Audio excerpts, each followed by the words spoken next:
In our New Testament lesson for today, we find ourselves in the great city of Ephesus.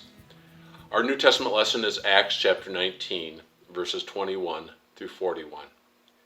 And again, I was privileged to be in Ephesus, and it was an amazing city in Paul's day. This is the Cardo, the main road. And you can see how the buildings would have been right up to the Cardo with these huge pillars. And do you notice all of these pedestals? Imagine statues lining the Cardo all the way down to the great library of Ephesus. It was an amazing city. Let me show you just a couple of other pictures. Here is the library that I was mentioning. It was one of the great libraries of the ancient world. And this is the Cardo as it continues out towards the sea. Where the sea used to be, it's filled in since then. But if you look the opposite direction on this Cardo, this is what you see. This huge amphitheater.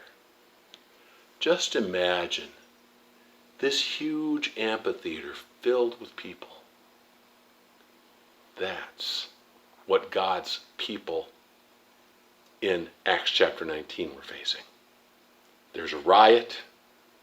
The people are all stirred up. And there was a reason to be afraid. You know, we read through this very quickly and we see how it all turned out and Paul was all okay. But remember, when you live through it, you don't know that. Just like right now, we're living through some pretty tumultuous times, and how is it going to turn out on the other end? We really don't know. But the Old Testament lessons today can reassure us. The Old Testament lessons are Psalm 107 and 108. No, sorry. Are Psalm 103 and 104. Psalm 103 reminds us that when we are facing terrifying situations, to remember that you have God's incredible grace and mercy. It's a psalm that reminds us of God's forgiveness. And then Psalm 104 is a psalm that just celebrates that our God can provide for us and protect us. So there's so often that we just go, it's pretty scary right now. I don't know how it's all going to turn out.